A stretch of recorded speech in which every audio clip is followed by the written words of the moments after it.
চালাকি করে মহৎ কিছু হয় না। বলাই তো আছে, অতি চালাকের ভবিষ্যৎও ভালো হয় না। তো চালাকি করে কি লাভ? একদিন একদিন ধরা খেতেই হবে। আর যখন ধরা খাবেন, তখন নিজের বাপের কাছেও বলতে পারবেন না। কি ঠিক কিনা? যদি ঠিক হয় অবশ্যই কমেন্টে জানাবেন। আর দেখেন আমার বেবি আজকে আমার জন্য কি নিয়ে আসছে। এখানে বাইং মাছ দিয়ে আলু টমেটো দিয়ে রান্না করা বাঁধাকপি ভাজি, আর সাথে আস্ত একটা টমেটো, সালাদ হিসাবে খাবো, সালাদ হিসাবে। তো চলেন বিসমিল্লাহ বলে শুরু করি। তো সর্বপ্রথম একটু বাঁধাকপি ভাজি দিয়ে ভাতটাকে মাখাবো, তারপর একটা বাইট দিব। হম,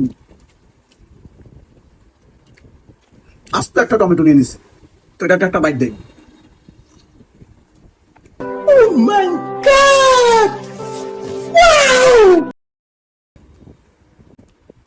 আপেল আপেল আপেল, বাংলার সেরা আপেল।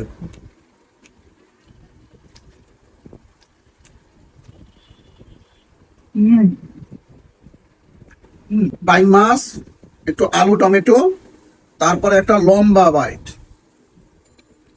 হুম হুম